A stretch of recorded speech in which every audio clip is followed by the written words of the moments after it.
Tiempo y Letras presenta Villanos. Segunda temporada. Que lo disfruten. Episodio 1. Cuando el amor se vuelve una enfermedad. Pensé que el amor era suficiente, que si alguien estaba roto, bastaba con quedarse, con insistir, con amar un poco más fuerte que su dolor. Pensé que yo podía curarlo. Nadie me dijo que una persona emocionalmente enferma no se sana con paciencia, ni con comprensión, ni con sacrificio. Que las heridas profundas necesitan ayuda profesional, tiempo, procesos que no pueden cargarse sobre los hombros de una pareja. Yo no lo entendí. Creí que acompañarlo era salvarlo, que quedarme era una prueba de amor, que aguantar era lo correcto. Nunca me detuve a pensar en algo simple y terrible a la vez. Una persona enferma, si no se trata, no solo se destruye a sí misma, termina enfermando a quienes la aman. Yo aprendí esa lección demasiado tarde. Y esta es mi historia. Ella no parecía una víctima. Eso es lo primero que todos pensaban. Era una mujer común, trabajadora, sonriente cuando debía serlo, callada cuando algo le dolía. Nadie imaginaba que cada mañana, antes de salir de casa, se miraba al espejo preguntándose si realmente valía la pena ser amada. Tenía inseguridades antiguas, no escandalosas, no evidentes.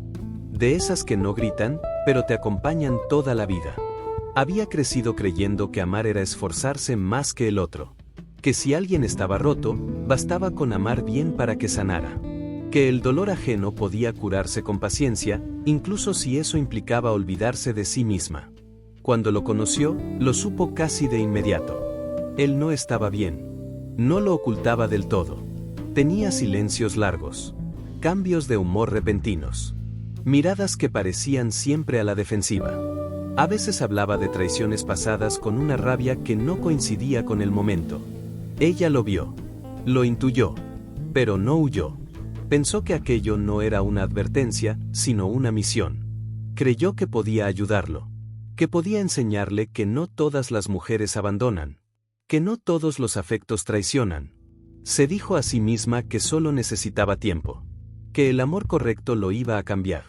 Nunca se detuvo a pensar en algo esencial, que una persona emocionalmente enferma no se cura con amor, sino con ayuda profesional, con procesos largos, con heridas enfrentadas, y que en ese proceso, quienes se quedan cerca también sangran. Al principio, él parecía agradecido. La llamaba su refugio, su paz. Le decía que con ella se sentía seguro. Pero incluso en esos momentos, había señales. Pequeños comentarios disfrazados de preocupación. Preguntas insistentes. Celos que ella confundía con interés. Es que me importas demasiado, decía. No confío en los demás, solo en ti. Y ella, con sus propias carencias emocionales, lo tomó como una prueba de amor. No entendía aún que estaba entrando en una relación donde el dolor no se iba a curar, solo iba a traspasarse. Ese fue su primer error. Creer que podía salvar a alguien que no quería enfrentarse a sí mismo. Al principio no fueron gritos. No fueron golpes. Ni siquiera insultos claros. Fueron palabras torcidas. Él empezó a cuestionar cosas pequeñas. La forma en que ella se vestía. El tiempo que tardaba en llegar del trabajo. Las risas que se le escapaban cuando hablaba de sus compañeros. ¿Y por qué te ríes así cuando hablas de él? No me gusta cómo te mira ese tipo. Tu familia se mete demasiado en tu vida. Ella intentaba explicar. Siempre explicaba. Decía que era trabajo, que no había nada raro, que él estaba exagerando. Y él siempre encontraba la manera de girar la conversación. Perdón, es que me da miedo perderte. Tú sabes por lo que pasé. No confío en nadie, pero tú deberías entenderlo. Cuando él revisó su celular por primera vez, ella sintió incomodidad, pero no se fue. Pensó que era normal. Pensó que estaba ayudándolo a sanar. Cuando le pidió que dejara de hablar con un compañero en específico, ella accedió. No porque quisiera, sino porque no quería discutir. Poco a poco, el mundo de ella se fue haciendo más pequeño. En el trabajo, él aparecía de repente. Decía que solo pasaba a saludar, pero observaba todo. Miradas largas. Silencios incómodos. Luego vinieron los celos con su propia familia. ¿Por qué tu papá te abraza así? No me gusta como tu hermano te mira. Ella se sintió sucia, culpable de cosas que jamás había pensado. Empezó a cuidarse de no provocar nada. De no hablar de más. De no mirar de cierta forma. Y cuando él estallaba, siempre había una explicación: es que tú no entiendes. Me hace sentir inseguro. Si no hicieras eso, yo no reaccionaría así. Nunca decía, estoy mal. Siempre era, tú me haces hacerlo. Una noche, discutieron por algo absurdo. Un mensaje de trabajo que llegó tarde. Él no gritó. No levantó la mano. Solo la miró con desprecio y dijo, eres igual que todas. Eso dolió más que cualquier golpe. Ella lloró. Pidió perdón. Prometió cambiar cosas que no necesitaban cambiar. Y al día siguiente, él fue cariñoso. Atento. Arrepentido. Ese ciclo se volvió rutina, abuso, justificación, reconciliación. Y cada vez que ella pensaba en irse, una voz interna la detenía: no es malo, está herido. Si me voy, lo abandono como todos. No veía que mientras intentaba salvarlo, él estaba rompiéndola lentamente. El miedo todavía no era evidente, pero ya vivía con ella. Ella había intentado algo distinto ese día. Por primera vez, quiso darse un espacio. No para castigarlo. No para provocarlo. Solo para respirar. Se fue a casa con la idea de pensar, de ordenar la cabeza, de recuperar un poco de calma. Pero el silencio no trajo paz. Trajo ansiedad. Cada minuto sin mensajes se volvió una amenaza. Cada llamada sin respuesta se sentía como abandono. Su cuerpo empezó a reaccionar antes que su mente: respiración corta, manos temblorosas, pensamientos acelerados. Empezó a culparse. Tal vez exageré. Tal vez lo lastimé. Tal vez si me voy, confirma que todos lo dejan. La ansiedad no le permitió quedarse quieta. No pudo dormir. No pudo pensar. Y entonces tomó la peor decisión que podía tomar en ese estado: fue a buscarlo. Cuando llegó a su casa, ya no iba con enojo. Iba con miedo, culpa y desesperación. Tocó la puerta con el corazón desbocado. Él abrió.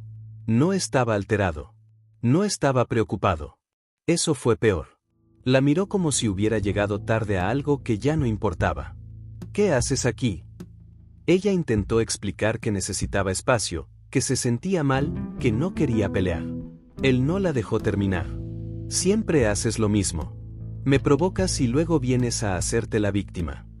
No gritó. No hacía falta. La humillación fue lenta, fría, consciente. Le dijo que no merecía dormir con él, que no merecía su cama, que no merecía respeto. Señaló el suelo, la cama del perro. Ahí. Ese es tu lugar hoy. Ella creyó que era una amenaza, un castigo simbólico. Hasta que él tomó una cobija y la lanzó sobre la cama. Luego subió al perro. A ella no le dio nada. La miró esperando obediencia. Y ella obedeció. Se acostó en el suelo, sin cobija, con el frío subiéndole por el cuerpo y la vergüenza hundiéndole el pecho. No durmió. No pudo. Cada vez que cerraba los ojos, sentía que algo esencial se había perdido. Ya no era una pareja. Ya no era una mujer. Era menos. El tiempo no avanzaba. La noche no terminaba. Escuchaba su respiración tranquila en la cama, el perro moviéndose cómodo, y ella inmóvil, tratando de no llorar para no provocar otra humillación. Cerca de las 5 de la mañana, el agotamiento la venció por momentos. Cuando despertó del todo, él ya no estaba. La casa en silencio. Intentó incorporarse. El cuerpo le dolía. El orgullo ya no existía. Fue entonces cuando lo vio. A su lado, en el suelo, había un plato para perro con croquetas, otro plato con agua y un papel que decía, para que desayunes. No lloró. No gritó. No reaccionó. Algo dentro de ella se rompió sin hacer ruido. Ese fue el momento exacto en que dejó de verse como alguien que merecía amor. y empezó a verse como alguien que merecía castigo. El abuso ya no era solo externo, ahora vivía dentro de ella. La hermana de él la buscó en un lugar neutro, lejos de él. Ella llegó con el cuerpo tenso, como si incluso hablar fuera una traición. La hermana no rodeó demasiado las palabras, él no siempre fue así. Esa frase la incomodó, no porque no fuera cierta, sino porque una parte de ella quería creerla. La hermana empezó a hablar de su infancia, de cuando eran jóvenes, de cuando su mundo se rompió. Descubrió que su madre había sido infiel a su padre y luego lo abandonó. El padre quedó destruido. Y él lleno de rabia. Creció con la idea clavada en la cabeza de que las mujeres mienten, abandonan y humillan, que el amor siempre termina en traición. La hermana habló de noches de ira, de silencios prolongados, de incapacidad para confiar. Luego vino la primera mujer a la que él se aferró, no fue una relación sana, fue dependencia. Esa mujer lo humilló, comparó y minimizó.